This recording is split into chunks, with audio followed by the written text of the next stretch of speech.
Hi, everyone. Calling in from Sedona, Arizona. This is Oak Creek behind me. It's red because of the red rocks. In my previous videos, I shared my journey from a challenging childhood to a transformative summer in New York City. And today, I wanted to take you on another journey, one that might surprise you from where I started. But that transformative summer in New York City, it didn't just change my outlook on life, it shifted my entire mindset about what was possible for me, um, from a financial standpoint, from a personal standpoint. And yet, despite that shift, the road ahead wasn't easy. I faced many of the same challenges that many of you could be facing right now.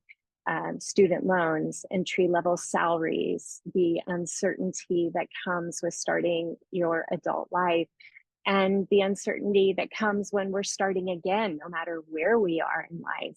After I finished college, I went to work for a fashion designer, which was a great job, except it paid minimum wage. And I needed to cocktail waitress on the weekends to be able to pay my bills. That didn't last long. I realized that I wanted to have some financial stability in my life and decided to go back to school to get an MBA. At that same time, my boyfriend became my husband. We got married. And one of the cool things is while I was getting my MBA, he decided to buy a lot and get his parents to loan him some money so that he could build a house. And when we got married, we had a house to move into. Keep in mind, this house cost about $119,000 in Redding, California in 1992. And it would proceed to not gain any value for the next 5 years that we lived in it. Sadly, we sold it for just a little bit more than that in 1998.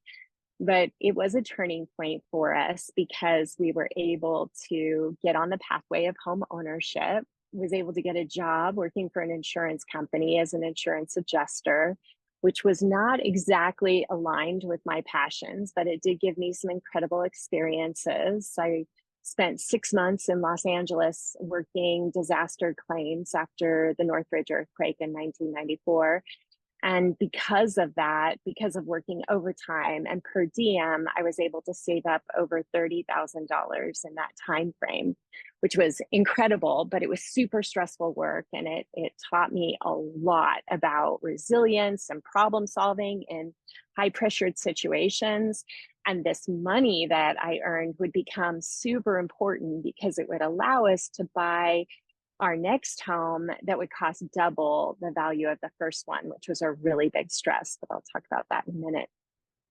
During the aftermath of this natural disaster, working with people in this situation and being able to write checks for people to improve, the damage to their homes, helping people navigate these insurance claims was one of the most stressful times of my life.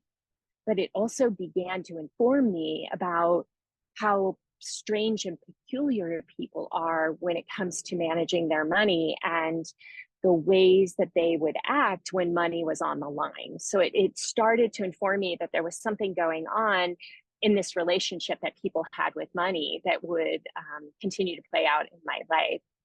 A few years later, after leaving the insurance company and working for a marketing company, again in the insurance business, my career took another turn when I was recruited to work for a very large bank. This was only about 6 months after our first child, Zoe, was born. And this job is where things really started to take off.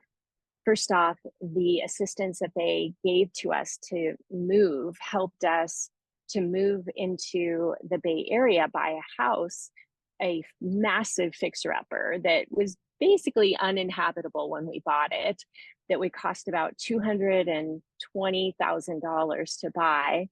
We decided, because my husband's a contractor, that he would do the renovations in the evenings and on the weekends, in addition to his job in construction, while I worked in San Francisco for this bank.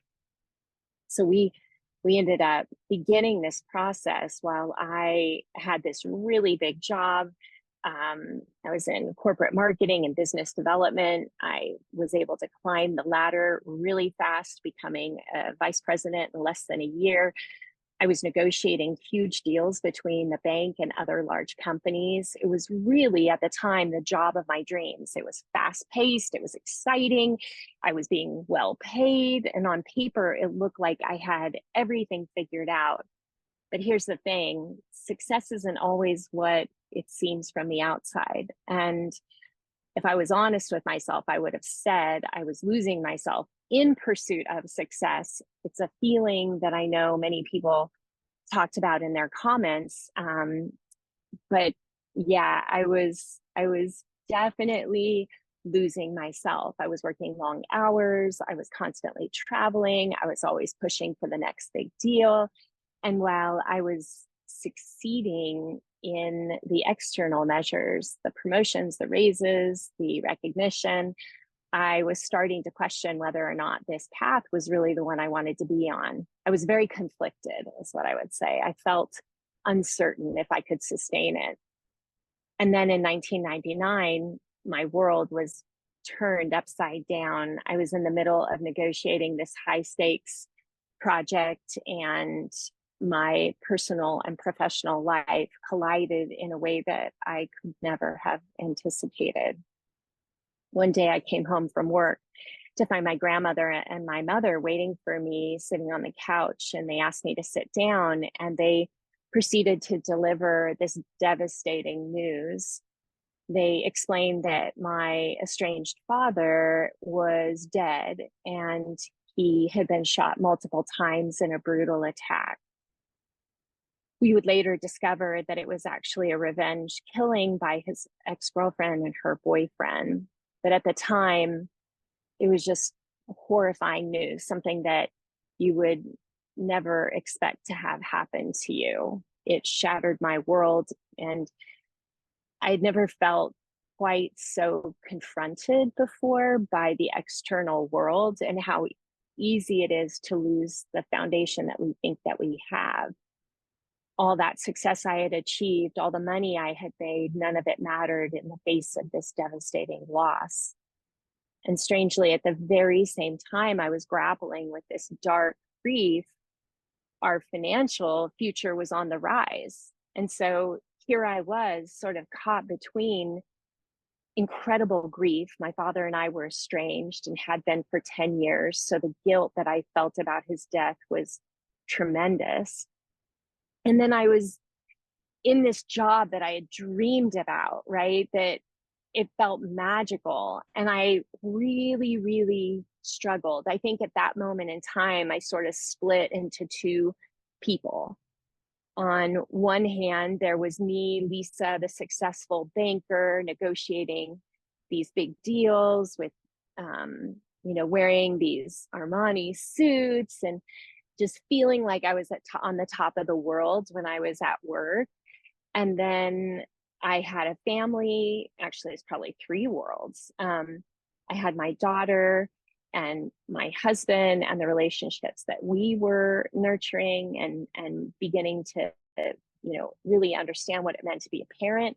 And then I had this inner world that was completely imploding.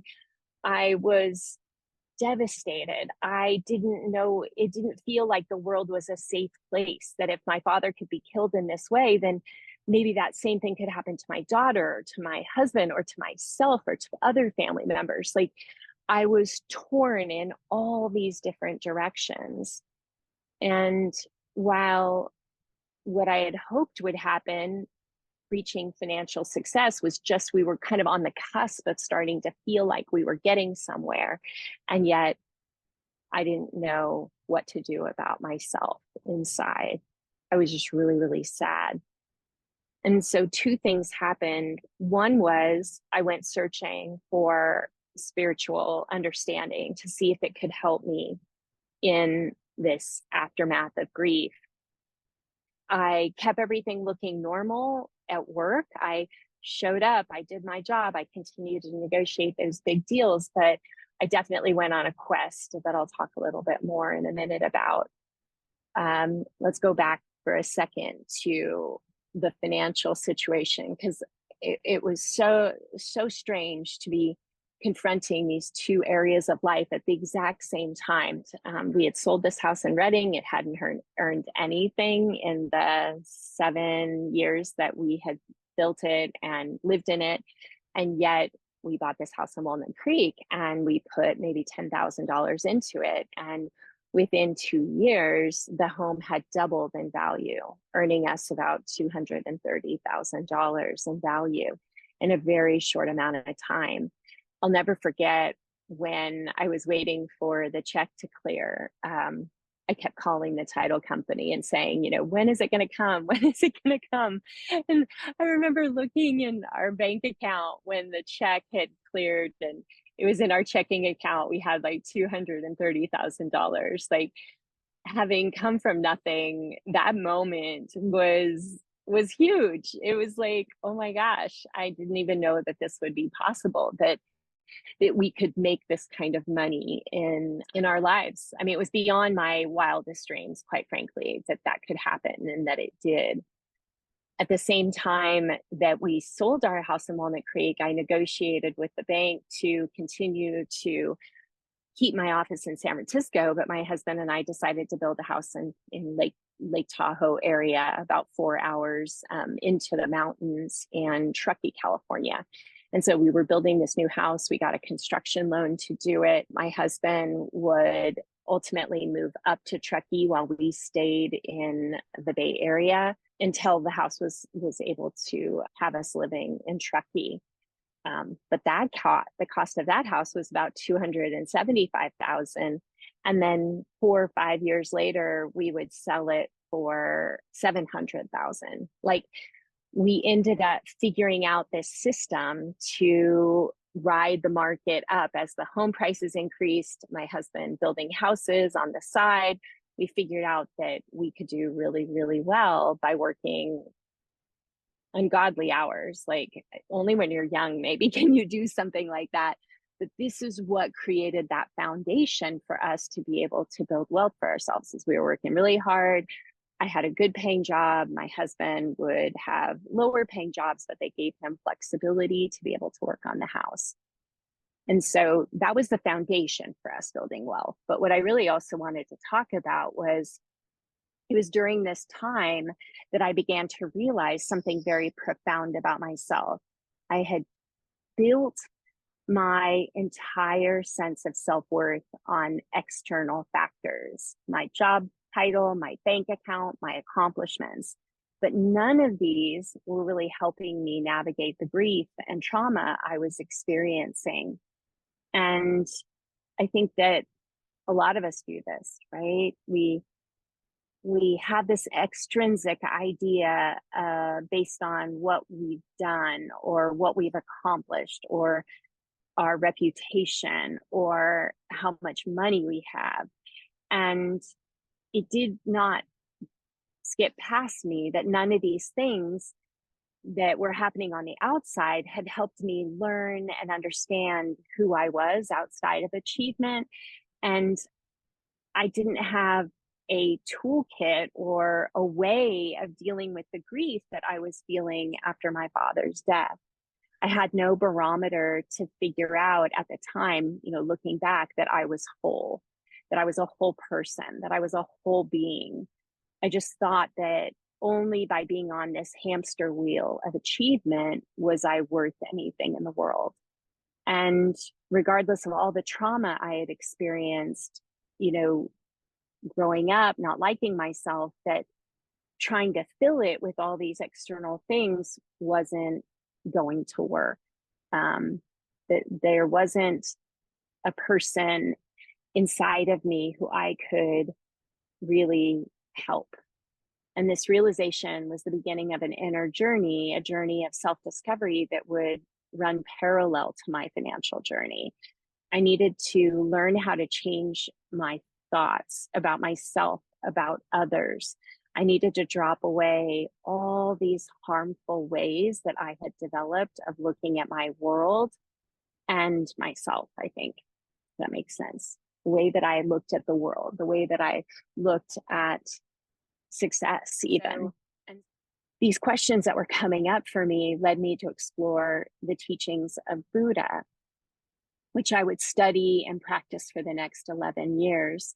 My introduction to Buddhism was deeply transformative. I still remember the first time I went to a bookstore and I bought all these books and I started devouring them. I was completely obsessed with death after my dad died. And the books that had death in the title all happened to be Buddhist books, which was, I guess, where I was supposed to be. But I remember reading the books and feeling this sense of a presence in the teachers, how they wrote, how they talked, how they experienced the world around them. And it impressed me. It was about learning that while the Western world is super focused on external things, that the Eastern religions and traditions and the teaching of Buddha were about cultivating the mind. Everything in my life started to make sense because I had not cultivated my mind. I had not focused on developing my mind. I didn't even really know what that was. So I decided to embrace Buddhism, and I began to learn to meditate, no matter how challenging it was for me at first. It was really, really hard. I could only keep my mind focused for a few seconds and then off it would go. It would take me years of sitting on the cushion, returning to my breath, returning to the mantra, returning to the idea that I could one day control my mind. And through these studies, I learned how to slow down and watch my thoughts. I learned how to accept not being in control of everything that happens to you in life, but instead that I could take control of my thoughts and my actions to focus on what I could control, which was hopefully what was happening, in my thoughts. I began to deal with a deep-seated anger problem that I didn't even know was so severe and causing a lot of my challenges. I took on, the more I meditated, the more I noticed that my anxiety was softening. I found the more I listened to the Four Noble Truths teachings and the teachings around mindful presence and slowing down, I became better able to cope with the dark thoughts that were going on in my brain. I started learning how to be a better parent, to be more attentive to my daughter's needs, being a better wife, listening to what was going on for my husband and the struggles that he was having, rather than it being all about me and my perspective. I began to not let trauma lead my life. And I think overall, I became more discerning and balanced in my approach. Now, I say all of that, but I think I had so far to go that this was a lot, and yet I still had a lot to learn. But what struck me about Buddhism was its emphasis on the training of the mind and learning about inner peace and joy and clarity and letting go and kindness and compassion, all qualities that can be cultivated through daily practice. So the more I trained my mind, the more it became trainable. And the less I suffered, the less suffering I caused in the world. I was fascinated by this empirical approach, I think, of Buddhism. It didn't require me to believe in magic or deities or God. At the time, I wasn't ready for that. But instead, it offered just this practical method of training my mind, similar to physical exercise, really. I could experiment with practices like breathing and observing the effects for myself and how I felt. And gradually, I began to meditate on a daily basis and started to see the improvements happening in my life. I think today's conversation is just talking about how true wealth isn't just about money. I think it has a lot to do with finding balance, self acceptance, inner peace, easier said than done. But that achieving Buddhism taught me that achieving a state of mindfulness and equanimity was key to accessing these higher states of consciousness that helped me to deal with the ups and downs of the external circumstances. It gave me a framework for understanding myself and the world around me. I will also say that I study Buddhism, but I don't consider myself a Buddhist today. My journey didn't stop there. Over time, my curiosity led me to explore many of the world's religions. I became fascinated by the universal themes of love and interconnectedness that seem to run through the various spiritual traditions. So as we wrap up, I want to remind you that success, both personal and financial, is rarely a straight line. It is something that is going to have ups and downs. We're going to face tragedies and difficulties and challenges, at least most of us will. And I think each of the experiences that we have will teach us valuable lessons. But for me, I learned a lot about money, about business, and most importantly, about myself. And so in the next video, I'll dive into how I built upon these experiences to create wealth and find greater fulfillment, and what helped my husband and I to become multi-millionaires as we built on what we had been learning. I have no idea why I'm sharing all of this, except that my hope is this vulnerability and kind of giving you insight into my life will give you insights into your own. I think that the possibility for each of us to create success is limitless, but we really have to have the mindset to get there. And maybe by me sharing this journey of my own changes in mindset will give you inspiration to find your own pathway to fulfillment. So thanks for watching. Leave your comments, questions, and I'd love to hear from you. Take care.